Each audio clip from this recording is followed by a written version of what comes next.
Marcus Chen built an empire from nothing, 23 years old when he sold his first tech startup for $42 million, 31 when his second company went public and made him a billionaire before his hair started graying. By 35, he had everything money could buy: a 12-bedroom estate in Palo Alto, a private jet, board seats at 3 Fortune 500 companies, and a reputation as the man who never lost. Then he lost everything that actually mattered. The call came during a board meeting in Tokyo, his assistant's voice shaking through the phone. "Mr. Chen, there's been an accident. Your wife, Lily, died on impact. Head-on collision, drunk driver crossing the median on Highway 101. She was 8 months pregnant, rushing to her final ultrasound appointment. The one Marcus had promised to attend but cancelled for an acquisition meeting he couldn't miss. The triplets survived, barely. Emergency C-section, 28 weeks gestation. 3 tiny bodies fighting for breath in the NICU. Emma, Sophie, Michael. 2 pounds each, translucent skin, impossible odds. Marcus stood in that sterile hallway, watching his children through glass, and felt something inside him shut down completely. The part that knew how to feel anything except the cold mathematics of survival. They lived, all 3. Medical miracle, the doctor said. But miracles come with prices nobody mentions in the headlines. Autism. Severe, the kind that builds walls between a child and the entire world. All 3 diagnosed before their 2nd birthday. Non-verbal, non-responsive, trapped inside themselves in ways that made Marcus's chest feel like it was caving in every time he looked at them. "Mr. Chen, we need to be realistic, doctor," Morrison said during their final consultation, adjusting her glasses with practiced sympathy. "Based on the severity of their symptoms, the likelihood of verbal communication is extremely low, perhaps 5%. As for independent living skills, emotional reciprocity, the ability to form meaningful attachments." She paused. "I'm sorry, the prognosis isn't favorable." Marcus heard the words, but they didn't land. Not then. He was still planning Lily's funeral in his head, still trying to figure out how to explain to 3 babies who would never understand that their mother died trying to meet them. Months passed, then years. The children didn't improve. They didn't make eye contact. They didn't respond to their names. They sat in their separate corners of the therapy room, spinning toys, rocking, humming sounds that weren't quite music, each locked in a world Marcus couldn't access no matter how much money he threw at the problem. He hired the best therapists on the West Coast, flew in specialists from Europe, from Japan, from every medical center that claimed to understand childhood autism, purchased equipment that cost more than most people's houses: weighted blankets, sensory integration tools, communication devices with artificial intelligence programmed to decode patterns invisible to human eyes. Nothing changed. Emma spun the same wooden block for hours, watching it rotate with an intensity that suggested she saw something in that repetitive motion that Marcus never would. Sophie lined up her stuffed animals with mathematical precision, 23 in a row, always the same order, screaming if anyone moved them even an inch. Michael sat by the window, hands pressed against the glass, making a low keening sound that Marcus felt in his bones. His children, his beautiful, unreachable children. Marcus stopped going into the therapy room after the first year, stopped trying to hold them when they arched away from his touch, stopped reading them bedtime stories they didn't acknowledge, stopped hoping. He buried that hope in the same grave where Lily rested, in the cemetery with the oak trees that she'd loved. The mansion felt like a mausoleum. 27 rooms designed by an award-winning architect, featured in Architectural Digest twice, floor-to-ceiling windows overlooking San Francisco Bay, imported marble, custom chandeliers, a wine cellar that held bottles worth more than luxury cars. Empty, all of it, just beautiful spaces filled with expensive silence. Marcus used 3 rooms: his office, his bedroom, the kitchen when he remembered to eat. Everything else sat pristine and unused, maintained by staff who moved through like ghosts, cleaning spaces nobody lived in. The children's wing took up the entire east side of the house. Lily had designed it herself when they found out about the triplets. Soft yellow walls, custom murals of clouds and stars, 3 cribs arranged so the babies could see each other when they woke. A nursery built for love, for family, for a future that died the same day Lily did. That wing sat dark now. The triplets slept in medical beds in the therapy room, adjustable frames, safety rails, monitors that tracked their movements through the night in case of seizures that thankfully never came. The yellow nursery had become storage for equipment they'd tried once, and abandoned communication tablets the children ignored, therapy swings they refused to use, sensory toys that triggered meltdowns instead of engagement. Marcus stood at his office window every morning, watching dawn break over the bay, drinking coffee that went cold in his hands. Behind him, down the long hallway leading to the therapy room, he could hear the soft sounds of morning routines, the night nurse moving between the children, changing them, repositioning them, going through motions that would repeat tomorrow and the day after, and every day stretching into a future Marcus had stopped being able to imagine. He should go to them. He knew that. Should spend time with his own children, try to connect, try to be present. But every time he thought about walking through that door, he saw Lily's face, the way she used to light up talking about the babies she'd never meet, the names she'd chosen: Emma for her grandmother, Sophie for his mother, Michael for her father. The hopes she'd carried that Marcus was now failing to fulfill. His children needed a father. They had a ghost instead, a man who provided everything except the one thing they actually needed, someone who still believed they could become more than their diagnosis. The cameras went in after caregiver number 7. Her name was Patricia, 43, impeccable references, certified in applied behavior analysis with a specialty in early childhood autism. She lasted 6 weeks before Marcus discovered she'd been selling photos of his children to tabloids for $3,000 each. Tech Billionaire's Autistic Triplets, inside their tragic life, splashed across magazine covers in grocery stores nationwide. Photos of Emma rocking, Sophie's precise rows of stuffed animals, Michael pressed against the window. His children's private suffering transformed into entertainment for people buying milk. Marcus fired Patricia on the spot. Then he called the security company. "I want cameras in every room," he told the technician. "Every hallway, audio and video, motion sensors, live feed accessible from my phone, my laptop, anywhere." The technician hesitated. "Mr. Chen, that's a lot of equipment. The cost alone." "I don't care about the cost." The system went live 3 days later, 47 cameras throughout the estate. Marcus could pull up any room, any angle, any moment, all accessible through an app on his phone, with facial recognition, motion tracking, and AI-enabled pattern analysis that flagged unusual activity. He told himself it was about security, about protecting his children from people who would exploit them. But late at night, alone in his office with the blue glow of monitors painting shadows across his face, Marcus knew the truth. He was watching because being physically present was too hard, because screens gave him distance from the pain, because surveillance was easier than actual parenting. Caregiver. Number 8. Stole prescription medication from the house pharmacy, anxiety medication Marcus needed to sleep through nights haunted by Lily's absence. Fired after 2 weeks when inventory came up short. Caregiver number 9 lasted 3 days before she accessed his financial accounts and attempted a wire transfer of $200,000 to an offshore account, caught only because his bank flagged the unusual activity.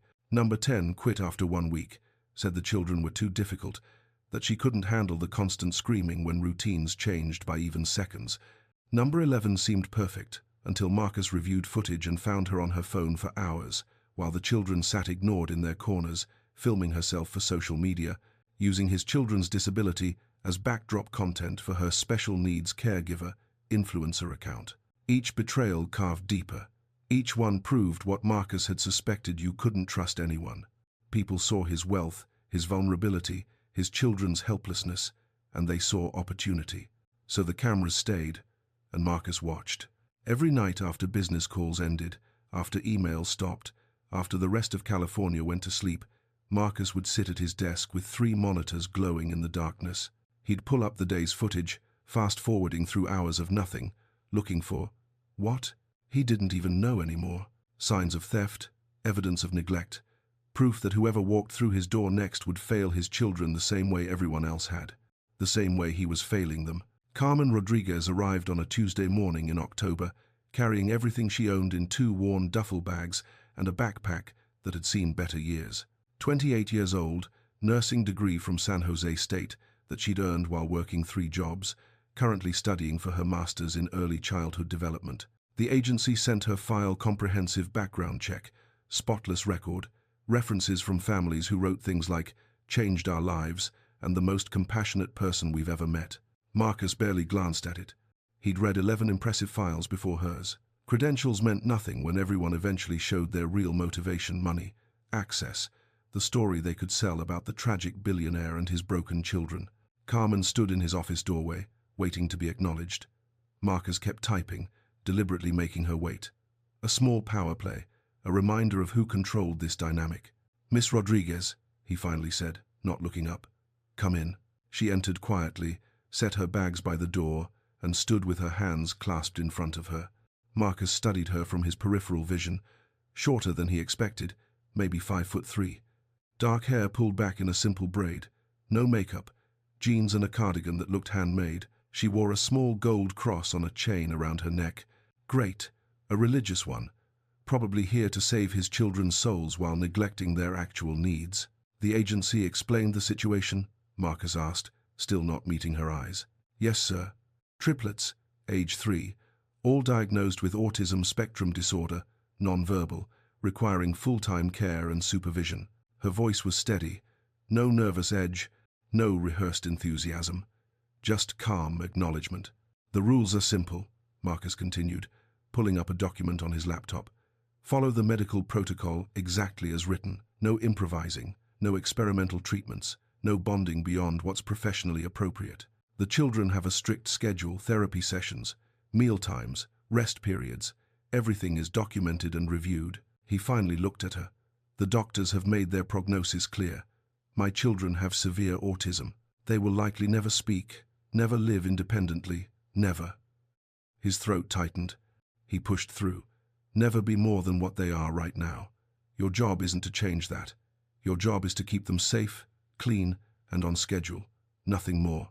Carmen met his gaze directly. No pity in her eyes, no false hope, just something that looked like understanding. "I read the medical reports," she said quietly. "And with respect, Mr. Chen, I don't believe any child is ever just their diagnosis." Marcus's jaw clenched. "That's exactly the kind of thinking I don't want. False hope helps no one." "I'm not talking about hope," Carmen said. "I'm talking about seeing them as people, not conditions. They're 3 years old with severe autism. They don't know the difference. They know everything." The words hung between them. Marcus wanted to argue, to put her in her place, to make clear that he'd heard this optimistic nonsense before and watched it crash against reality every single time. But something in the way she said it, not defensive, not preachy, just certain, made him pause. "Your salary is 4 times the standard rate," he said, changing tactics. "I'm paying that much because I expect perfection. No mistakes, no shortcuts, no exceptions. There are cameras throughout the house. I watch the footage, all of it. If you do anything outside the protocol, anything that puts my children at risk or violates their privacy, you're terminated immediately." "I understand." "Do you?" Marcus stood up, moved around the desk. "Because 11 people before you said they understood. They had impressive credentials, glowing references, perfect interviews, and every single one of them failed. They stole from me, exploited my children, gave up, or proved incompetent." He stepped closer. Carmen didn't back away. "I'm telling you right now, I don't trust you. I won't trust you. The cameras will watch everything you do, and I will find the reason to fire you. Because there's always a reason, isn't there? Everyone has an angle." Carmen looked at him for a long moment. Something shifted in her expression. Not anger, something softer. "What happened to you, Mr. Chen?" she said quietly. "Wasn't your fault." The words hit like a physical blow. Marcus stepped back. "The agency briefed you on my wife's death?" His voice went cold. "No, sir. I just recognize grief when I see it." She picked up her bags. "Where should I put these?" Marcus gestured toward the hallway, unable to speak. Carmen nodded and walked out.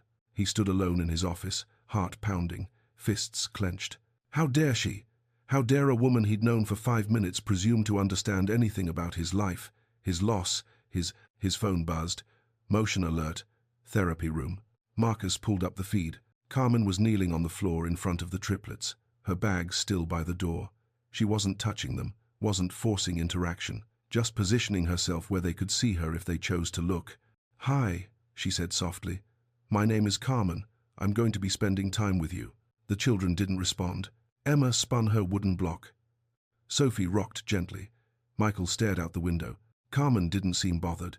She just sat cross-legged on the floor and started humming, something low and melodic that Marcus didn't recognize. After a moment, she began to sing.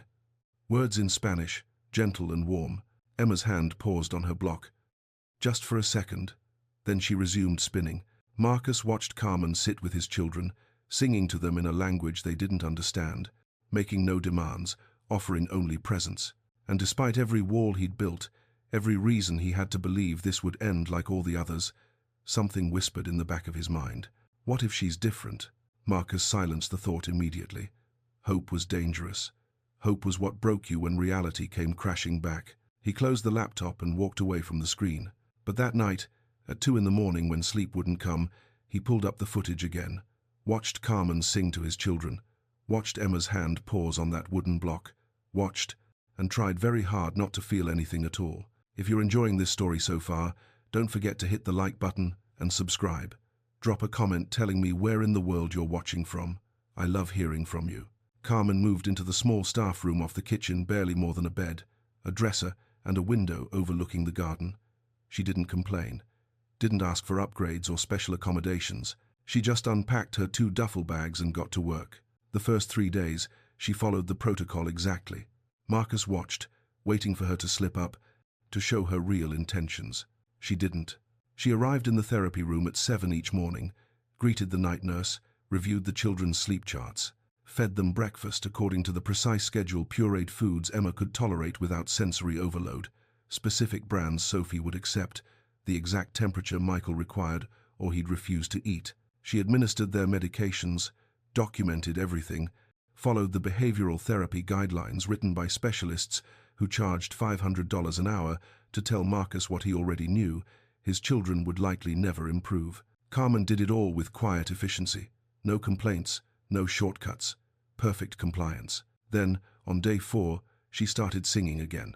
Marcus was in a video conference with investors in Seoul when his phone buzzed. Motion alert, therapy room, unusual audio pattern detected. He muted his microphone, pulled up the feed. Carmen was on the floor with the triplets. The morning therapy session had ended 15 minutes ago. She should have been preparing their lunch, following the schedule. Instead, she was singing. Not the Spanish lullabies from her first day. This was something else. Her voice clear and gentle, filling the room with melody. Jesus loves me, this I know, for the Bible tells me so. Marcus's finger hovered over the intercom button. This wasn't in the protocol. Religious content wasn't approved. He should stop this immediately. But Sophie had turned her head. His daughter, who never acknowledged sounds, who lived in her own unreachable world, she had turned toward Carmen's voice. Marcus leaned closer to the screen.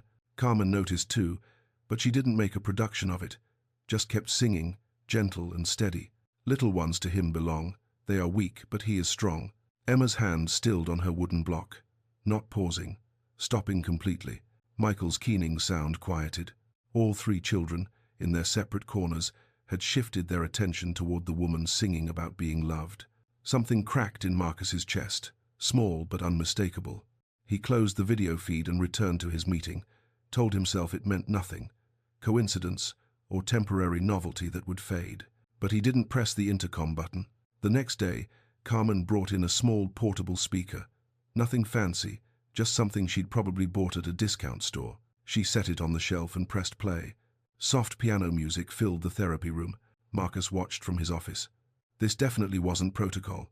The children had music therapy on Thursdays with a licensed specialist who used specific compositions proven to encourage neural development. Random music wasn't part of the plan. He reached for his phone to call her. Fire her. End this before she gave his children false hope with her unauthorized methods. Emma stood up. Marcus's hand froze. His daughter, who had never walked more than a few steps, who avoided movement that disrupted her routine, pushed herself to her feet and walked toward the speaker. 3 steps, 4, 5. She stopped in front of it, tilted her head, and placed her small hand against the wood. Feeling the vibrations, Carmen watched quietly. She didn't cheer or clap or make sudden movements. Just let Emma explore. Sophie was rocking faster now, not distress something else, her movement sinking to the rhythm of the music. And Michael had turned away from the window, looking at his sisters, at Carmen, at the source of the sound that had changed something in their carefully controlled environment. Marcus sat back in his chair. His heart was pounding. This woman had been here less than a week, and his children were doing things they'd never done before. The doctors said they wouldn't respond to music therapy, said their autism was too severe for those techniques. But Carmen wasn't doing therapy. She was just being with them, playing music, singing, offering something warm in a house that had been cold for 3 years. That afternoon, Marcus pulled up the live feed again. Carmen was on the floor with Michael. She had his hands in hers, something that should have triggered a meltdown. Michael hated being touched. But he wasn't screaming, wasn't pulling away. Carmen was moving his arms gently, rhythmically, in time with music playing from the speaker. Up, down, like conducting an orchestra. "That's it," she said softly. "Feel the rhythm, Michael. Feel how it moves." Michael's face was calm, almost peaceful. Emma approached them, walked over on her own, without prompting. She sat down next to Carmen and reached for her other hand. Carmen took it carefully, began moving Emma's arms too. Now both children, moving together, guided by this woman who had no business succeeding where every specialist had failed. Sophie was still in her corner, but she'd stopped rocking. She was watching her siblings, head tilted, processing. Marcus couldn't look away. By day 7, Carmen had completely abandoned the protocol. She woke the children with singing instead of clinical efficiency. She played music during meals, moved their arms and legs in patterns that no therapy manual prescribed. She talked to them constantly, not baby talk, real conversation, like they understood every word. Marcus should have fired her. Instead, he watched Emma start to hum along with Carmen's songs, watched Sophie begin to sway when music played, watched Michael make eye contact, actual, deliberate eye contact, with the woman who spent hours on the floor with him, moving his hands, teaching his body rhythms his mind couldn't quite grasp. Small things, tiny shifts. But in a house where nothing had changed for 3 years, tiny felt impossible. Late at night, Marcus would sit in his office reviewing footage, and he'd find himself rewinding moments. Carmen braiding Emma's hair with infinite patience. Carmen stacking blocks with Sophie, letting her place them in her precise order, then gently suggesting new patterns. Carmen sitting with Michael at the window, both of them quiet, just being together. She never got frustrated, never gave up, never treated them like problems to solve. She treated them like children worth knowing, and somewhere deep in his chest, in a place Marcus thought had died with Lily, something started to stir. Not hope, he wouldn't call it that, but possibility, the terrifying, dangerous possibility that maybe, just maybe, the doctors didn't know everything, that maybe his children could become more than their diagnosis, that maybe this woman singing hymns and breaking every rule was the miracle he'd stopped believing in. Thursday afternoon. Marcus was in back-to-back calls with the legal team about a patent dispute, 3 hours of technical arguments that should have had his full attention. Instead, he kept glancing at his phone. The therapy room feed showed Carmen on the floor with all 3 children, doing those movement patterns she'd developed. His phone buzzed.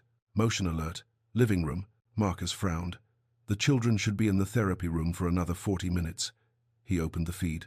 3 small wheelchairs sat empty against the wall. His stomach dropped. Then he saw them. In the center of the living room, on the hardwood floor that caught afternoon sunlight, his 3 children were standing, not supported, not held upright by equipment, standing on their own legs, wobbly but upright, facing Carmen, who knelt about 6 feet away with her arms stretched wide. "Come on, babies," she said, voice thick with tears. "Come to me. You can do this. Just one step." Marcus couldn't breathe. Emma moved first. Her small foot lifted, hovered, then came down 1 inch forward. A step. An actual step. The phone slipped from Marcus's fingers, clattered against his desk. Sophie went next, more cautious.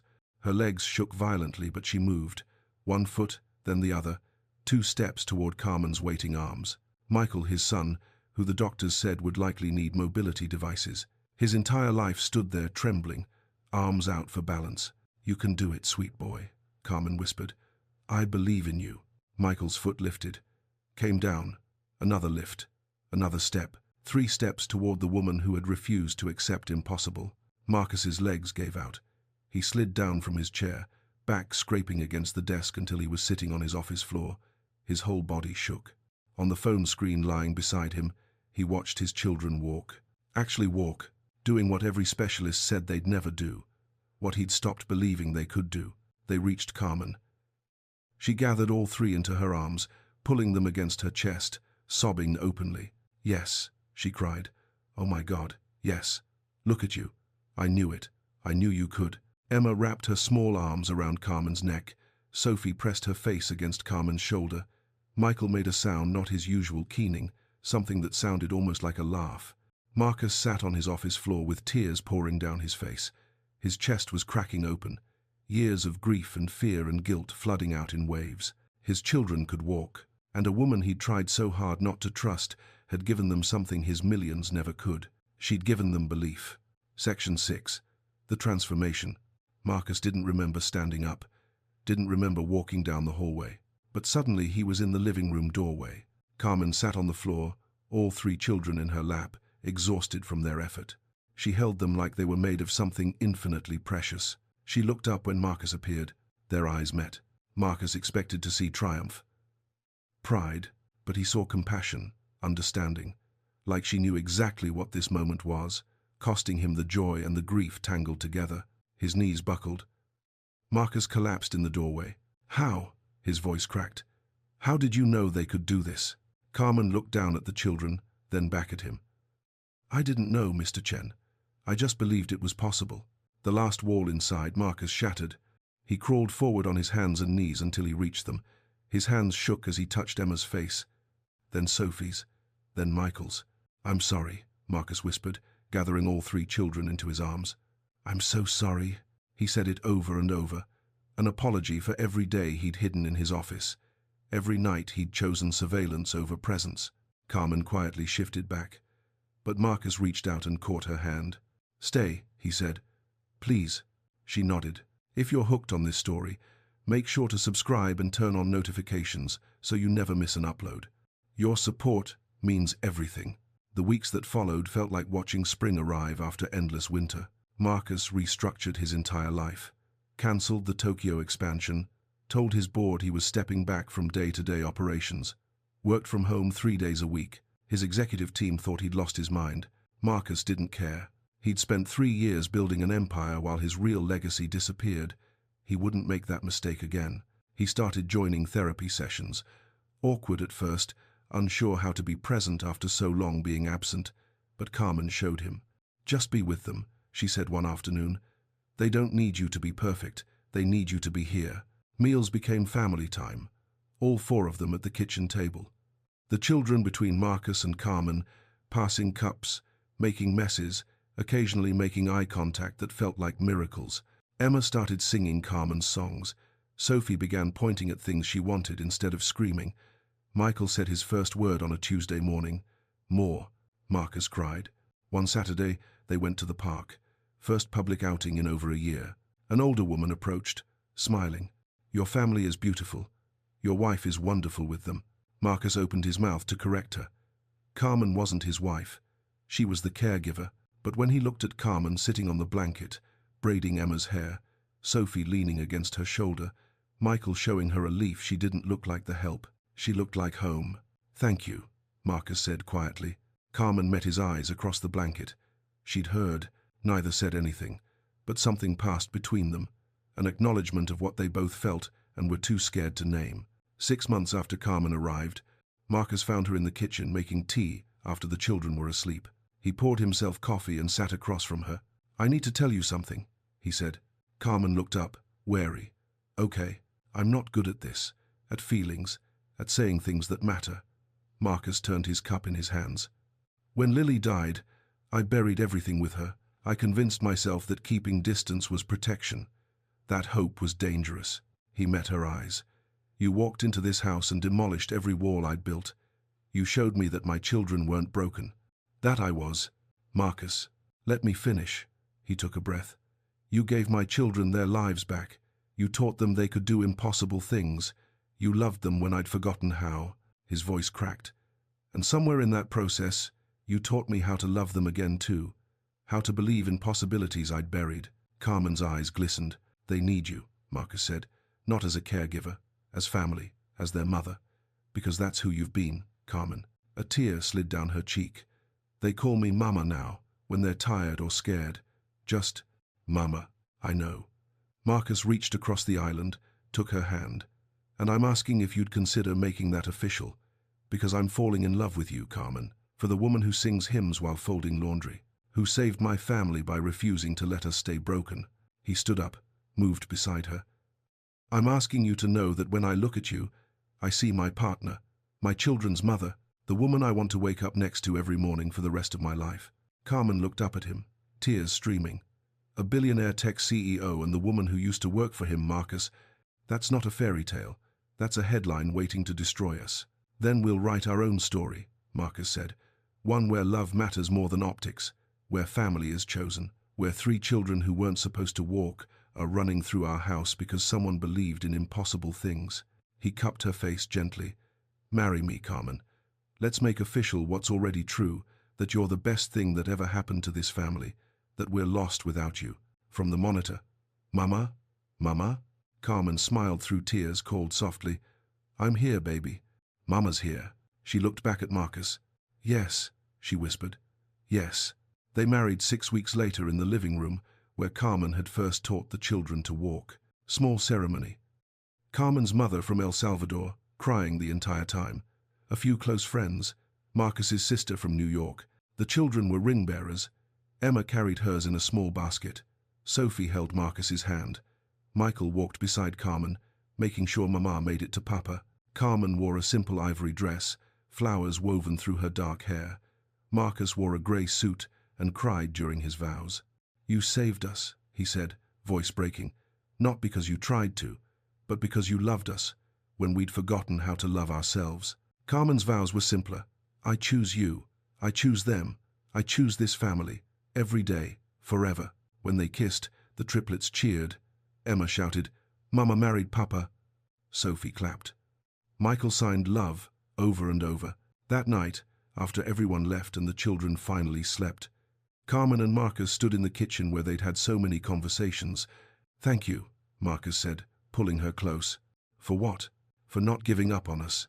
Carmen smiled, rested her head against his chest. I tried once. God wouldn't let me. Kept whispering that these children needed me, that you needed me. That broken doesn't mean finished. From upstairs through the monitor, Mama, Papa, we're here, Emma, they called together. Love you. Love you too, baby. Silence. Then the soft sound of 3 children settling back to sleep. Marcus looked at his wife and felt something he hadn't felt since the day Lily died. Peace. Not the absence of grief. Lily would always be part of their story. But the kind of peace that comes from knowing you're exactly where you're supposed to be, with exactly who you're supposed to be with.